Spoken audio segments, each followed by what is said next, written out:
What's going on, everybody? It's Stas here. Welcome back to another video. So the stock market was a bit boring today. S&P 500, the Dow Jones, the Nasdaq 100 all pretty much broke even, but more on the red side. So it was overall a red day. And the Russell 2000 did even worse, down 0.6%. So today, like always, we're going to be talking about this. We're going to break down some technicals, go over the top stocks I'm looking to buy now, and I also want to share with you guys what I did in the stock market today, stocks I own right now, and in general where my head is at as a trader and as an investor. So if you all find value at any point of the video, feel free to hit the like button, subscribe to the channel, maybe get yourself into that Strive Smart Discord chat, get into the Facebook group, grab 4 stocks from WeBull. Hey, maybe $30 free from M1 Finance. All of those are free, guys, 100% free,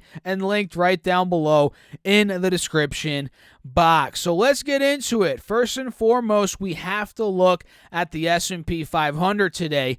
And even though it was a red day, pretty boring day, the S&P 500, you can see here, hit an all-time high. The all-time high hit at 3870, but we hit the high, and then we saw a bit of a sell-off down about 22 points from that high, and now we're finding ourselves right back into the channel that we've been talking about here on the YouTube channel for the past couple of days. That is with the S&P being between 38.45 as support. You guys can see it's held that level for the past couple of trading days for the most part, other than these 2 drops, and resistance being at about 38.60. So it's trading between these 2 levels, this little 12-15 point gap that it's in, and you can clearly see it. We got rejected there twice today at 38.60, 3 times actually, and we held support at 38.45, 38.48 at the close, and we're right around there now, right around this 180 SMA on the 5-day 5-minute chart. So for tomorrow and the rest of this week, we must look at these 2 levels. If the S&P 500 breaks under 38.50, 38.45, that is where we might be seeing a pull down, and if we pull up this 4-hour chart, maybe we can see it here. If it were to break that, actually no, let's go to this 90-day chart. If we were to break, let's say 38.45, maybe we go down to 38.20, maybe 3800 flat, 37.80 is another big level, so watch out for those points. But let's say we broke 38.60 and 70 from the all-time high today. That is where I think S&P, we might be going 3,900. I've seen that price target for many analysts. I mean, I said this earlier back in the end of 2020. I said I can see the markets go up a couple months into 2021. Maybe S&P 500 hits 3,900, 3,950. I can easily see that happening. And then maybe we see a sell-off in the back half. Who knows? That could happen. And that's kind of what I'm looking at here. So watch out for those 2 points on the S&P 500. And when it comes to my trading today, guys, it was a pretty dang good day. I ended up locking in some profits on 2 positions, and those 2 positions, I can talk about them right now. One of them was SBE. This is one that you guys know I've been buying for the past couple of days. I've bought in the past couple of days, right? I ended up buying initially at about $39.60, added more at about $40.30, so in about $40 roughly, and I ended up locking in some profits today at $41.75. It was on this second pump up, I believe. Yeah, right around the second pump. We hit that higher high this morning at about 10:15 a.m., and I ended up locking in a little bit right there on SBE. But the thing is, I trimmed half of my position and I'm letting the rest ride because, like you guys saw in previous videos yesterday and the video before that, my first target on SBE is 44, and we did hit that today later on in the day. You guys can see that here. That is my first big target where maybe I could lock in the second half of the profit, but I could also let it ride, especially if it were to break 44, because because my second target is right around 46, which is where I probably would lock in the second profit. But then again, we could even go up higher than that, maybe 46 plus if we're able to get into the high 40s, maybe $50 at that point. That is overall where I could see SBE going here in the short term, and I definitely want to be part of that ride, which is why I've been trading it recently a lot, and I'm back into it now. So that is what I'm in, guys. SBE still in half of that position, and Workhorse today, oh my goodness. Workhorse went up 30.23% today, and we saw President Biden give a speech. Was that yesterday? Yeah, I'm pretty sure it was yesterday. It was definitely yesterday, where he was saying he wants all of the government fleets to be electric. And what is Workhorse doing? They're looking to get a big portion, if not all of, a government contract for the USPS. And you guys can clearly see, again, the stock went up 30%. Shareholders absolutely love that. Investors, traders, they love that. And this actually sent the stock up past $28. That was a big resistance. And past $31, $32, another big resistance. And we hit an all-time high at $33.32. And what I ended up doing is I did the same thing I did with SBE. I locked in half of my profits at $29.25. And this was earlier on in the day at about 9:50-ish when the market was just getting going. We saw a big short squeeze this morning. If you guys saw that on Workhorse, let me know in the comments. But it was a pretty big short squeeze. It was from 26.80 up to about $29. We pulled back from there, and I sold off on that second pump at $29.25, half of the position, and I let the rest ride, and I'm happy I did because obviously we're a lot higher than where we were when I sold half the position. And at this point, since we're at all-time highs, I have no idea where the next resistance is, but I think we are going higher overall in the medium to long term. But in the short term, you could argue, yeah, we are a bit overbought. Maybe it needs to pull down to 28. If that were to happen, that could be another dip. Who knows, or a dip buy rather. So we have to watch it at this point. I wouldn't rush into it, which is why I'm locking in some profits, right? I think it's a good time to scale out a bit. But that's just what I'm doing. Let me know what you guys are up to down below in the comments. And I'm also still in Tattooed Chef, TTCF. This is one I was in from Friday at $24.50. And this is one that didn't do much today. It ran up a bit earlier. I did not lock in the profit, and it ended up going down back to my cost basis roughly at $24.50. I'm just looking at this as a hold for now. I'm not panicking out. I'm just holding on to it. And overall, I want to sell out anywhere from $28 to $30+. That's my exit price here for a swing trade on Tattooed Chef. And I am also still in NEO, ticker symbol NIO, at $57.25. This is one that I locked in profits on earlier. Still have half of my position riding. And this went up 0.5% today. Not too bad. And I'm also still in SLV at $23 for that silver exposure. So what are you guys up to? Let me know down below in the comments. I would love to know as always. And if you all are enjoying the video, hit the like button. Make sure to do that. It greatly helps the channel. And don't forget to subscribe to the channel as well. And with that said, let's get into the 10 stocks to buy now, 10 stocks to watch now. And number one of those 10 is Advanced Micro Devices, ticker symbol AMD, and this is one that's been stuck, it seems like, between $90 as support, $100 as resistance, right around this 10-point window. It's been stuck for a couple months ever since. Really more like 2 months, not that long, but it's been stuck for a little bit. And we got earnings today. They did EPS of 52 cents versus 47 cents estimated. So they beat on EPS, and revenue also beat at $3.24 billion versus $3.02 billion estimated. And we're not going to dive too deep into the earnings. That's for you guys to do. You guys have some homework. I do as well, guys. And but we are going to look at a couple of metrics here like EPS, like revenue. Another big thing to watch out for is guidance, right? Is the guidance looking solid for the next couple quarters? Is it not? And at this point in time, AMD is actually not doing much compared to where it closed. It closed at 94.71. Now it's at 94.45. It did spike up to almost $100 once they did report earnings, but you can see clearly it's dropped since then. So I'm just watching AMD at about $95. You all know I've been talking about this on the channel for a while now.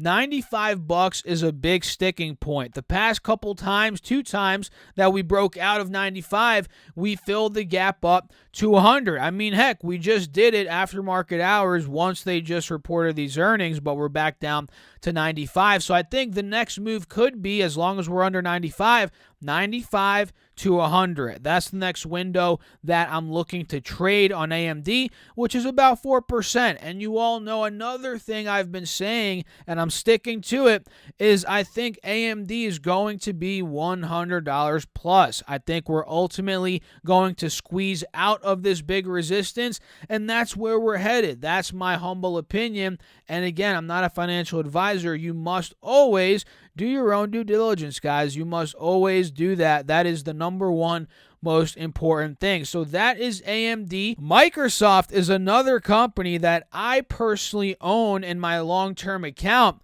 and this one went up 1.2% today. And after market hours, you guys can see it's up even more. It hit $247.70. All-time high, by the way. That's what Microsoft just hit. Or actually, no, is that an all-time high? Let me double check. Yeah, it looks like it was, guys. Yep, it was all-time high today for Microsoft. And yeah, we're seeing that breakout. It's up pretty big after market hours, and they also reported earnings, and a pretty good earnings at that. Get this, EPS came in at $2.03 versus $1.64, so they beat estimates. And revenue came in at $43.1 billion versus $40.18 billion estimated, so that also beat the estimates. So great earnings there from a bird's eye glance when it comes to Microsoft.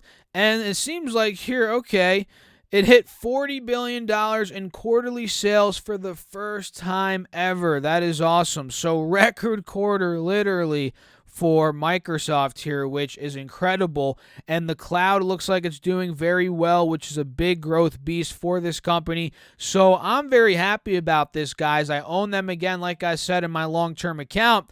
And now that we're out of these big resistance points, we've been talking about this stock for a long time, and you guys know that. I mean, we've been calling this out. But now that we're out of 225, we broke that. We're out of 230, 232. We hit 247, all-time high, like I said. Now I'd look for any pull down to the low 230s, maybe 235 even. I think that could be a dip buy here on Microsoft, so I'm watching out for that. SBUX is another company that I have been buying. Well, not recently. I was buying back when it was $70, $75, $80, and we were talking about that here on the channel. I documented that in my M1 Finance portfolio, which you guys could go check the playlist on my YouTube channel if you guys do want to see that M1 Finance portfolio. And we talked about that, and I was just like, hey, I think 75, 80 bucks, 70 bucks is a buy on SBUX. I think it's going 100 plus bucks, and it did exactly that. And as the economy is reopening, especially worldwide here in the next year, and I'll show you guys here what their guidance is for full year 2021, you'll see, I think I think SBUX is going to do well in these next 1-2 years. I think the growth is going to come back.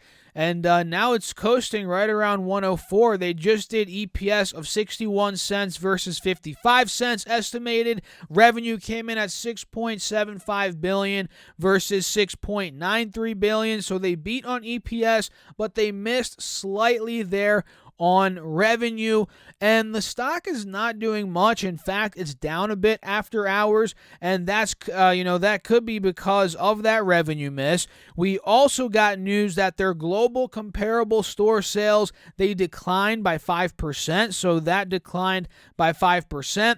But like I said, the guidance for the next year, well, this year we're living in, full year 2021, for a lot of these different markets, they're looking pretty strong in terms of growth. Granted, 2020 was a very terrible year, so a lot of these growth numbers are very high because of the snapback. But just listen, right? We have Starbucks, they're first and foremost they raised their full year 2021 EPS to $2.42 to $2.62. That is great. And they see the global comparable store sales growth of 18 to 23%. So that's a pretty nice growth. Again, this could be that snapback that we're seeing. And they see the full year 2021 Americas and U.S. comparable store sales growth of around 17 to 22%, roughly the same as what we just said with the global comparable store sales. And growth in China is the most impressive. They see China's comparable store sales growing 27 to 32% in 2021. So we're seeing some growth coming this upcoming year in Starbucks, and we know the market is a forward-looking vehicle, so this could very well already be priced into the stock. But either way, it is definitely worth watching here. Ticker symbol SBUX. And in terms of technicals, I'm just pretty much watching this downwards channel on this 4 hour. You can see clearly the resistance, the support. It looks like it wants to fill down to the low hundreds. I'd arguably buy a little bit at the low hundreds. I might, at least in my long-term account, just to average in. And they also pay a pretty decent dividend, guys, so keep that in mind. So I'd probably average in the hundreds, but we could also break out. We just don't know. We just have to wait. That's Starbucks, guys. Let me know down below in the comments what you guys think. And J&J, this is another big company that I own. They also reported earnings today. The stock went up 2.7%, $4.50. You can see the stock hit $173.65 here before. I think that was pre-market. That's a fresh all-time high for Johnson & Johnson, and they did Q4 EPS of $1.86 versus $1.82. They beat there, and revenue also beat. Revenue came in at $22.48 billion versus $21.67 billion estimated, so double beat for EPS and revenue, and they also had some pretty good guidance compared to what analysts were estimating. Johnson & Johnson sees 2021 sales of $90.5 to $91.7 billion versus the $88.59 billion estimated. So that is great. And they also see adjusted 2021 EPS of $9.40 to $9.60 versus the $8.96 estimated. So that's great. The stock gapped up. Now we're finding some nice consolidation at about $170 to about $171. And I'm not rushing to buy into Johnson & Johnson by any stretch of the imagination. I already have a nice position at about $140, $145 cost basis. That's where I'm in. But if we were to pull down to maybe 160, maybe 155, I would heavily consider that a nice dip buy for me to add more shares to my long-term account, and maybe even to add some shares as a swing trade.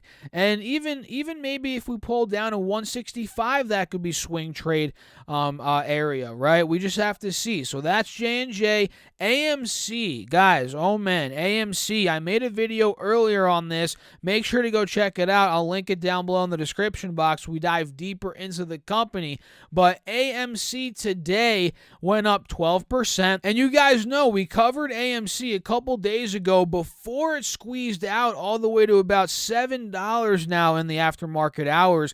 We covered it when it was around 280, 290. Do you remember that video where I was talking about how it was in this descending triangle looking pattern, right? And I said if it breaks out, who knows how high it can go. And now it's breaking out, and it's pretty much doubled up since we made those videos, although I didn't get any of the pie, guys. I did not trade any AMC, but it's doubled up regardless. A lot of people made a lot of money, and now people are looking at it as maybe the next GameStop. I mean, gosh, we saw GameStop today. I almost forgot to mention it. GameStop, it went up 92% today, closed at $147, and take a look at where it is after market hours. It went from 142 where it closed. It went all the way, or rather 147, it went all the way to $250, guys, $250. Are you kidding me? That was another 40% pop after market hours on GameStop. That's nuts. And we know that their short interest is around 100%, whatever it is. I haven't checked the updated number, but a lot of people are shorting the crap. Mostly these big institutions that are shorting the crap out of GameStop. And it's just not working out. They have to cover, guys. They have to cover, and that's what we're seeing. They're covering. They're buying back stock. The stock's going higher. Wall Street bets people are getting rich, rich, rich. And now AMC is another one of those stocks that is talked about in that community. And I'm not that big into Wall Street bets, guys. I don't look at it all day like some people. I glance, here and there. I look into it, and I saw a lot of people talking about AMC, and I've been hearing AMC in the community. And trust me, I'm a YouTube creator. You obviously know that. I get a lot of comments, and so many of them are talking about, not so many, but a good amount of them, some of them at least, talk about AMC. A lot of people want to know about AMC, and here we are talking about it. And like I said, they want to see, is this going to be the next massive short squeeze stock? And it could be. Their short interest is not as high as GameStop. I checked it on Yahoo Finance, and it was around like 35%. And again, I talk more about this in my AMC video. I'll link it down below. Go check that out. But overall, AMC, it's squeezing here after hours. It went up 12%. After hours, it's up another 40%, so that's pretty insane. And this is one worth watching if you have the stomach for it. If you're more of a dividend-oriented investor, just don't even play with AMC. But if you have some fun money, you want to play with maybe $1,000, $5,000. It's all relative to you. It's all relative to you. But if you're willing to play with something that you understand you could lose, hey, AMC could be for you. GameStop could be for you. Have at it, right? Have at it. Do your thing. And go check out that AMC video. I'll link it down below. And the next stock is Romeo Power, RMO, which a lot of people have also been asking me about. Stas, RMO, what do you think about it? Do a video about it. Well, here you go. Overall, like I've been saying, it's still valid. There's a head and shoulder. Left shoulder, head, right shoulder right here. We're still not breaking out of that neckline at $24, $24.50. And within this right shoulder that's still active, what we are seeing is, let me show you guys here on the 20-day chart. Or actually, no, maybe on this 10-day chart. There we go. What you guys are seeing is a potential descending triangle. We can see we're holding support at $18, $18.50. We've hit that level twice, but we're also downtrending into that support. We're making lower highs into it. So this is a descending triangle, and I'm worried that we might take out the low here of $18. That's very possible, although we did go up 10% today. And what would erase the descending triangle is if we were to break out of $21, get to 22, 23, that would be a breakout. And at that point, yeah, I'd probably say Romeo Power could get to $24, 25, maybe even higher than that. So watch out for RMO. NNDM is another one. Nano Dimension finally AMD went down today, down 6.4%. This is one that, if you guys remember, I was in this recently and I actually took a profit way too soon and I missed all of this run up. And the thing with that, guys, is you can't chase it. That's what you have to understand and learn over time. You know, I could have easily chased it and maybe made some more money, but I'm running the risk of, not making money, chasing it when it hits the top and it dumps right off and I lose money. That's the thing with chasing. You have to watch out for that. And for me, I could have chased it. I got out a bit early. And now we're finally seeing a bit of a pull down. It went down 6.4% today. It is down about 13-15% roughly from its high. And I think NNDM is going to be a buy. Close to anywhere between 12, 13 bucks, maybe 11.50, that general area. And as always, guys, please do your own due diligence. Don't buy based on my opinion. But in my opinion, I think, 11, 12 bucks, that could be a good area to maybe pick up some shares. And SQ is one that I almost picked up today. This one went down 3.4%, closed at about 209. It's at 210 after market hours.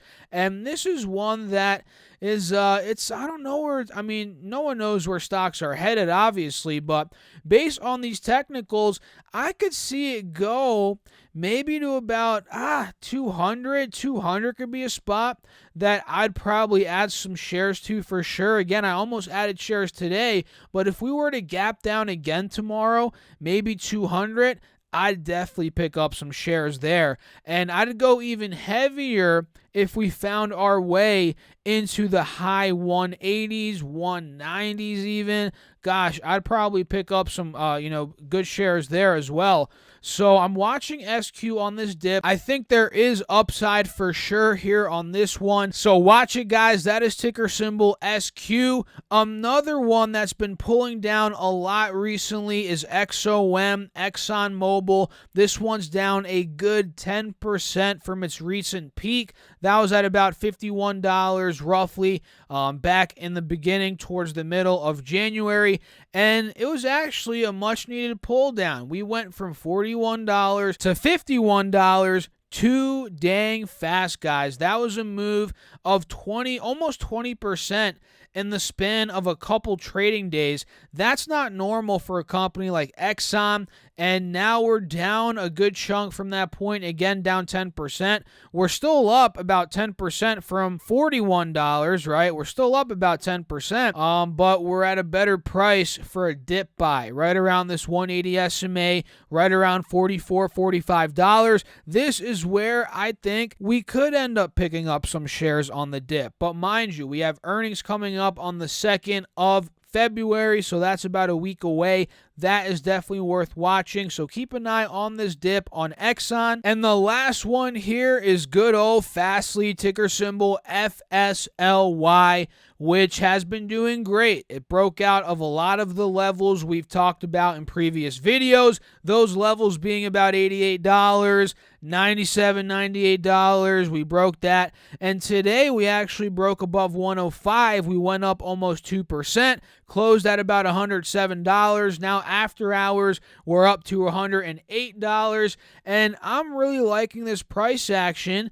And I think overall, my next big level here on FSLY, which is where I think we could be heading to, is going to be right around $115 to about $117. That gives FSLY about 7-ish% from where we are right now of upside. And what makes me confident about that is the fact that we broke out of 105 today. We took out that resistance. We hit that higher high. We pretty much held the old resistance as support at the close of the market today. These are all great signs that the bulls are in charge. There could be more upside. So that is why I'm watching FSLY from about $107, $108 to about $115, $117. So that's it, guys. Hope you all found value in this video. If you did, hit the like button, subscribe to the channel. Don't forget to get into the Strive Smart Discord chat, the Facebook group. Grab 4 stocks from WeBull. Those are valued up to $1,600. Link down below. You could also get